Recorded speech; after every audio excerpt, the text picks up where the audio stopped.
Hey Siri, when is WWDC? The Worldwide Developers Conference, WWDC, will be held June 13th through June 17th in San Francisco.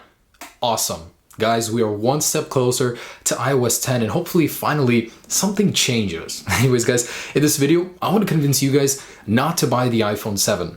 Wait for the iPhone 7s in 2017, and here are 7 good reasons why you should do that. Now I know Apple hasn't even officially come out with the iPhone 7, but Ming-Chi Kao, one of the most reliable Apple analysts, has given us so much information about the 2017 iPhone. It makes the iPhone 7 in 2016 look a little bit disappointing. So in this video, here are 7 reasons why you shouldn't buy the iPhone 7 and wait for the iPhone 7s in 2017. Number 1. Probably the only one required out of this list of 7 that'll keep anyone from buying the iPhone 7 is that the design will mostly stay the same. It's a little bit disappointing when we have the same design for so many generations and Apple just refuses to, completely change things up. Even if changing things up doesn't necessarily make the phone better, it's nice for a change to have something different, something new. All these competitors are trying so many different things and Apple just isn't changing much with the iPhone 7. On the other hand, in a rumor just published yesterday by KGI, he says the 2017 iPhone will feature an all-new design with glass on the back and front of the phone. So that means we're going back to the good old days of the iPhone 4 and 4S and featuring a glass design, something very similar to Galaxy. And Apple's reasoning for that is basically to level the playing field. Galaxy, all these competitors that are coming out with beautiful phones shaped in glass, and Apple is a step behind in their material design. It's about time Apple steps things up and returns to the good old days of glass on the front and back of the phone. Now, if you're worried about durability, analysts have been. Ming-Chi Kao actually addressed this by basically saying that the weight of the phone will pretty much be the same, and that negates any issues with durability. A heavier phone with glass on the front and back usually means less durability, but Apple will reach an equilibrium by actually reducing the panel of the iPhone. I'll get to that in a second. The thinness, they could actually keep the weight the same, and thus not making it any more or less durable. And I want you to hear it from Ming-Chi Kao himself, so here is the quote when actually publishing this report. If iPhone 7 still uses an aluminum casing in 2016, it will be the 5th year in a row that iPhone has done so, which means there's no longer a feeling of freshness to appeal to consumers. Also, a lot of Apple's US competitors are also adopting aluminum casings, which means iPhone no longer has a clear edge due to a lack of differentiation. On expectations that iPhone shipments will decline in 2016, we believe Apple will be more strongly motivated to use non-aluminum casings in 2017 in a bid to enhance the new competitiveness of iPhone by offering an all-new form factor design. So he believes the design will completely change thanks to these new materials, and I'm so excited for that. It would really be a shame to buy an iPhone 7 and have the whole thing be completely new the next year. Now this begs a question.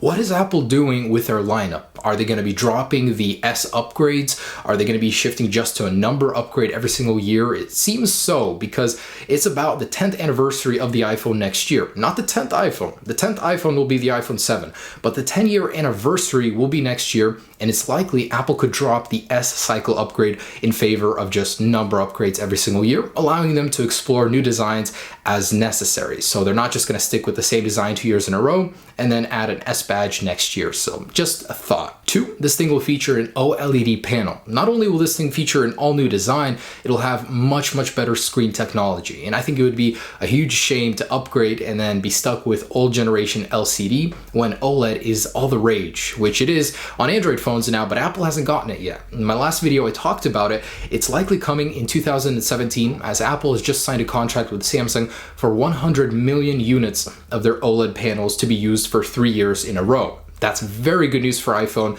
Unfortunately, it won't be happening until the 7S or whatever it'll be called in 2017. And if you're wondering about the benefits of OLED, I have a video explaining that. There are just too many to list. It really is the next step for display. It would allow for a thinner phone plus so many benefits, but you definitely want an OLED display on your iPhone. 3, Ming-Chi Kao believes that in 2017, Apple will release the very first wraparound curved edge display on an iPhone. Now this new technology, a curved iPhone, where have we seen that before? Samsung, of course, but it would actually be a little bit different. So it would allow for a 5.8-inch display. It wouldn't grow in height, it would grow in width, of course, with a curved display. As detailed in a patent, it would actually allow for more usefulness than just an edge display for apps and contacts like currently available on the Galaxy. It would actually allow for buttons to be used on the side of the phone to replace volume buttons, possibly even the shutter button on the iPhone. So a wraparound 5.8-inch iPhone will be available in 2017. This will most likely be the Plus or Pro model, not available in the smaller iPhone 7s, but you'd be missing out on that option if you went with the iPhone this year instead of waiting just a year and a half until the next one. And that ties in with my next point, which is bezels. I absolutely hate the thick bezels on the iPhone right now. It seems like every other phone on the market now has slimmer bezels than Apple. I mean, those things just stretch miles, but really, I love the look of a sleek, thin bezel, and the iPhone that's currently going to happen in 2016, the iPhone 7, isn't likely to change or diverge much from the current bezel setup on the iPhone, as the design will most likely stay the same. That'll completely be different next year. If you hate bezels, definitely wait. And because the iPhone is shifting to a glass design on the rear in 2017, that means that there will no longer be an issue with power transmission through a metal shell. What I mean by that is wireless charging could finally make its way over to the iPhone. So Ming-Chi Kao is basically saying that because of the new design, Apple will make wireless charging standard in the 2017 iPhone. This is the quote as by him. We expect the 2017 new iPhone model to adopt a structural design similar to that of the iPhone 4S, meaning it will be equipped with glass on both the front and back sides, and a metal frame surrounded the edges. So very similar to the Galaxy from a description.